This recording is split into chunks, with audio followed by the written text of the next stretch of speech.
The emptiness in your life isn't because you don't have enough rights. You have all the rights there are.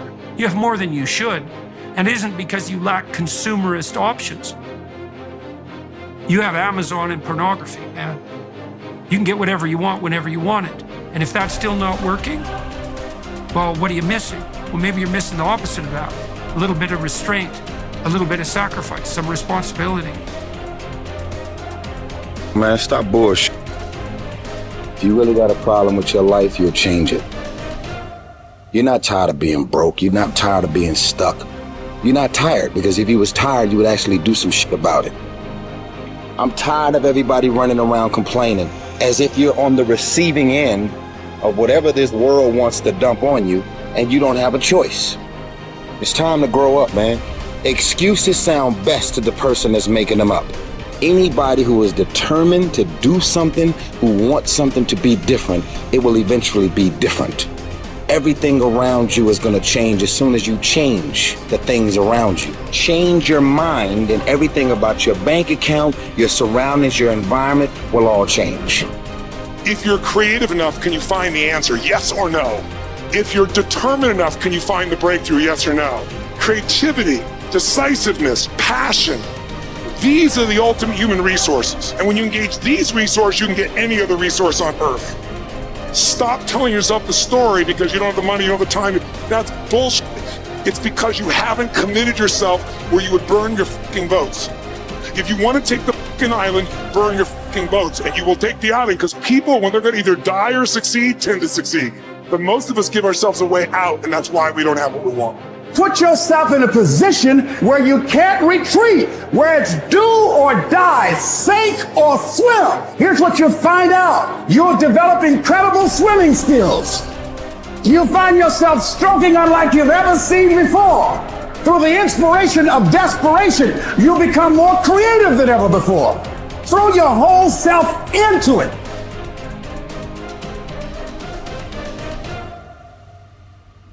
I'm talking about grit. I'm talking about endurance. Just having more stamina than they got. In order to get to the next level, you gotta sacrifice. You gotta take risks. You gotta be willing to do by faith whatever you're asked to do. Listen to me, there are no shortcuts to success. There are no discounts to success. It's always sweat. It's always blood. It's always tears. You always have to give all to be the best. Yes, it's hard, but I ask for it, and I'll do whatever it takes to maintain it. It is not easy, but I'm not about to quit. I'm not about to give up.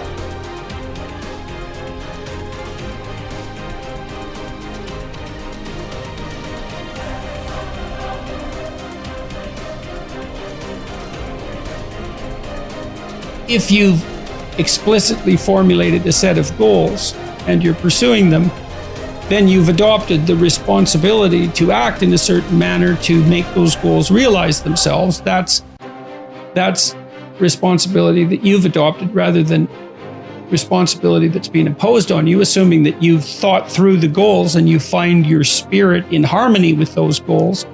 You can consult your resentment. I think that's a very useful step. If you find yourself angry and bitter about the things that you are responsible for doing, then that's an indication that you might be operating under some unhealthy compulsion, that you're rebelling, and that's the reason for the resentment against the insistence that you act in a certain way.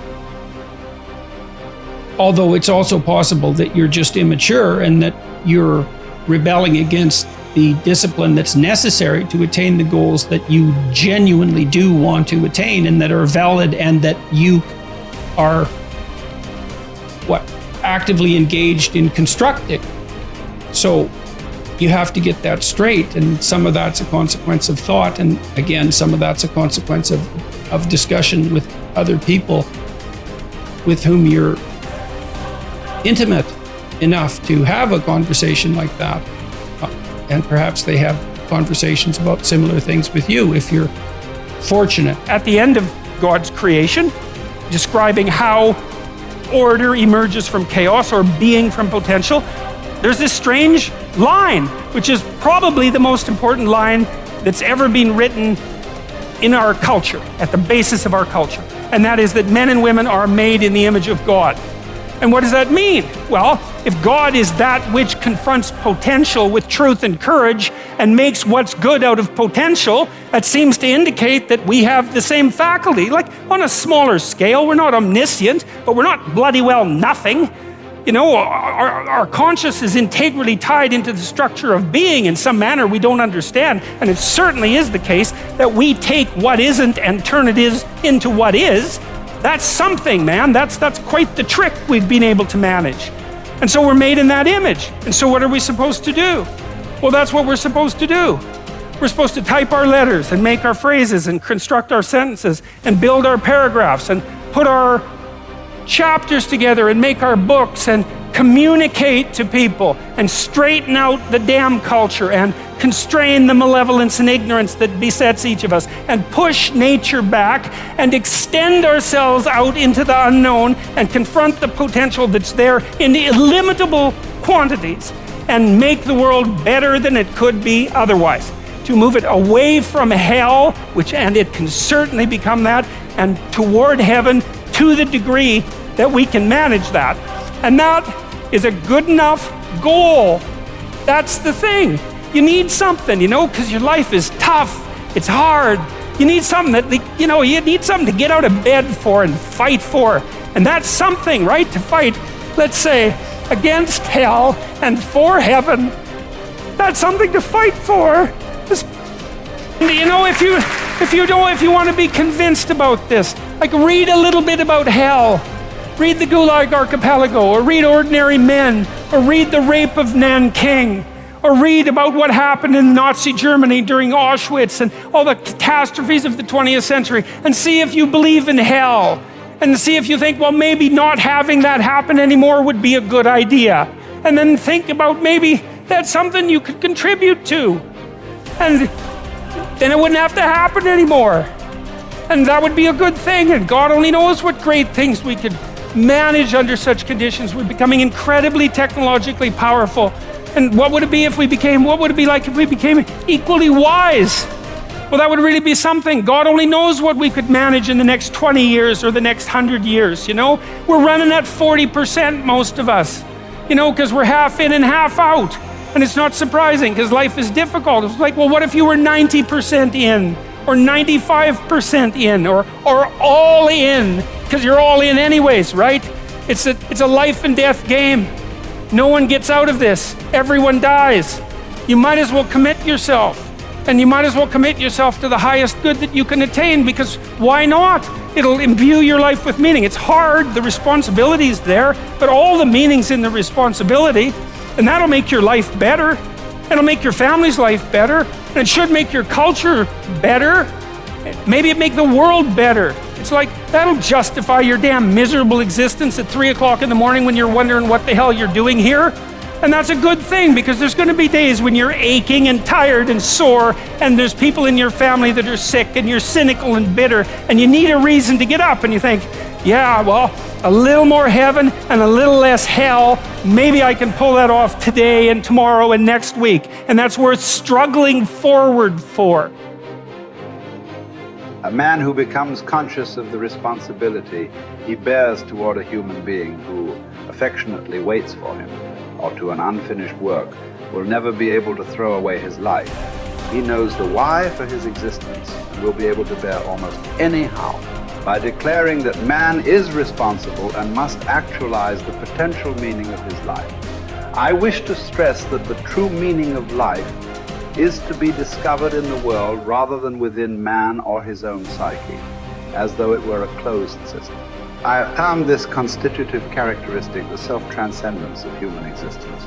It denotes the fact that being human always points and is directed to something or someone other than oneself.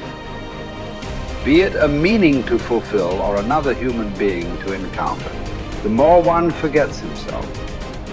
By giving himself to a cause to serve or another person to love, the more human he is and the more he actualizes himself. What is called self-actualization is not an attainable aim at all. for the simple reason that the more one would strive for it, the more he would miss it. In other words, self-actualization is possible only as a side effect of self-transcendence. A human being is not one thing among others. Things determine each other, but man is ultimately self-determining what he becomes within the limits of endowment and environment. He has made out of himself. In the concentration camps, for example, in this living laboratory and on this testing ground, we watched and witnessed some of our comrades behave like swine, while others behaved like saints. Man has both potentialities within himself. Which one is actualized depends on decisions, but not on conditions. What is demanded of man is not, as some existential philosophers teach, to endure the meaninglessness of life, but rather to bear his incapacity to grasp its unconditional meaningfulness in rational terms. To be sure, man's search for meaning may arouse inner tension rather than inner equilibrium. However, precisely such tension is an indispensable prerequisite of mental health. There is nothing in the world, I venture to say, that would so effectively help one to survive even the worst conditions as the knowledge that there is a meaning in one's life. There is much wisdom in the words of Nietzsche. He who has a why to live for can bear almost any harm. What was really needed was a fundamental change in our attitude toward life. We had to learn ourselves, and furthermore, we had to teach the despairing men that it did not really matter what we expected from life, but rather what life expected from us. We needed to stop asking about the meaning of life, and instead to think of ourselves as those who were being questioned by life daily and hourly. Our answer must consist not in talk and meditation, but in right action and in right conduct. Life ultimately means taking the responsibility to find the right answer to its problems and to fulfill the tasks which it constantly sets for each individual. These tasks, and therefore the meaning of life, differ from man to man and from moment to moment. Thus, it is impossible to define the meaning of life in a general way. Questions about the meaning of life can never be answered by sweeping statements. Life does not mean something vague, but something very real and concrete, just as life's tasks are also very real and concrete. They form man's destiny, which is different and unique for each individual. No man and no destiny can be compared with any other man or any other destiny. No situation repeats itself, and each situation calls for a different response. Sometimes the situation in which a man finds himself may require him to shape his own fate by action. At other times, it is more advantageous for him to make use of an opportunity for contemplation and to realize assets in this way. Sometimes man may be required simply to accept fate, to bear his cross. Every situation is distinguished by its uniqueness, and there is always only one right answer to the problem posed by the situation at hand. When a man finds that it is his destiny to suffer, he will have to accept his suffering as his task, his single and unique task. He will have to acknowledge the fact that even in suffering, he is unique and alone in the universe. No one can relieve him of his suffering or suffer in his place. His unique opportunity lies in the way in which he bears his burden.